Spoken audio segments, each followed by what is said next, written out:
Paneer butter masala. അപ്പം നമുക്ക് ആദ്യം ബട്ടർ എടുത്തിട്ടുണ്ട്, അത് അല്പം ഒന്ന് പാനിലോട്ടിടാം. പാനിലിട്ട് നമുക്ക് ആ പനീർ ഒന്ന് മസാല ചേർത്ത് ഫ്രൈ ചെയ്തെടുക്കാം.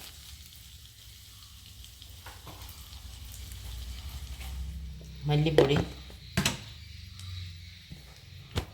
അല്പം മുളക് പൊടി ഇതിട്ടൊന്ന് മൂത്തതിന് ശേഷം നമുക്ക് അതിലേക്ക് പനീറിടാം.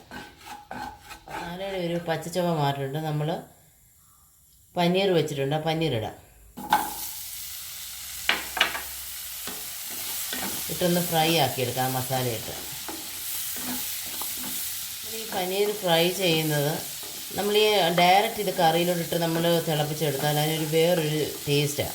എല്ലാവർക്കും ഒന്നും ആ ടേസ്റ്റ് പിടിക്കത്തില്ല. ഇങ്ങനെ ഫ്രൈ ചെയ്തൊന്ന് എടുക്കുകയാണെങ്കിൽ ആ രുചി ഒന്ന് മാറും, നല്ല ടേസ്റ്റായിട്ട് നമുക്കിത് കഴിക്കാൻ പറ്റും. ഉപ്പും കൂടെ ഞാൻ ചേർക്കുകയാണേ. അല്പം കുരുമുളക് പൊടി അല്പമേ ഇടുന്നുള്ളൂ, ഒരു രുചിക്ക് വേണ്ടി. പനീർ ഫ്രൈ ആയിട്ടുണ്ട്, ഞാനൊരു ബൗളിലേക്ക് മാറ്റുകയാണ്. ഇത്രയും ഡീപ്പായിട്ട് ഫ്രൈ ചെയ്താണ് എടുത്തിരിക്കുന്നത്. അതിന് തന്നെ ഇനി അല്പം ബട്ടർ കൂടെ ഇടാം.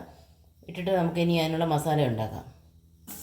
ബട്ടർ അരിഞ്ഞിട്ടുണ്ട്, നമുക്കതിലേക്ക് അല്പം കറുവപ്പട്ട ചേർക്കാം. അതിൻ്റെ കൂടെ അല്പം പെരുംജീരകം. ഇതിലേക്ക് ഇനിയും സവാള, 2 ഇടത്തരം സവാള നീളത്തിലരിഞ്ഞത് തട്ടുക. നല്ലവണ്ണം മൂക്കുന്ന പോലെ ഇളക്കുക. അല്പം ഉപ്പ് ചേർക്കാം. അല്പം മഞ്ഞൾപ്പൊടി.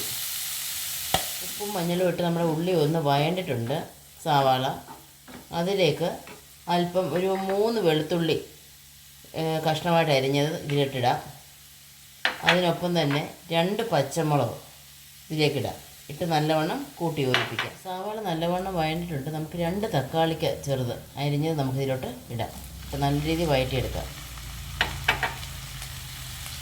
ഏകദേശം ഒരു 5 മിനിറ്റ് ലോ ഫ്ലെയിമിൽ നമ്മൾ ഇതുപോലെ ഇങ്ങനെ ഇളക്കി കൊടുത്തുകൊണ്ടിരിക്കണം, അടി പിടിക്കരുത്. നമുക്ക് 1/2 സ്പൂൺ മല്ലിപ്പൊടി ചേർക്കാം.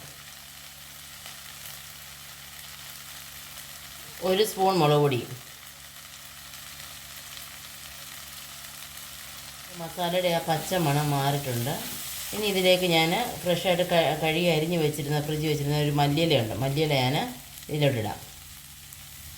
ഇതിട്ട് നല്ലപോലെ ഒന്ന് ഇളക്കി കൂട്ടി യോജിപ്പിക്കും. നമുക്കിനി ഫ്ലെയിം ഓഫ് ചെയ്യാം. ഇനി ഇത് തണുത്തതിന് ശേഷം നമുക്ക് അരച്ചെടുക്കാം. നമ്മൾ വഴറ്റി വെച്ചിരിക്കുന്ന ഉള്ളിയും തക്കാളിക്കും എല്ലാം കൂടെ വഴണ്ടിട്ടുണ്ട്. നമുക്കതിനെ ഒരു മിക്സിഡ് ജാറിലേക്ക് മാറ്റാം. ചൂടായി നമുക്ക് അല്പം ബട്ടർ ഇടാം.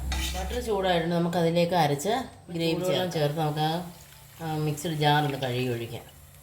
ബട്ടർ കൂടെ നമുക്ക് ഇതിനകത്ത് ചേർക്കാം.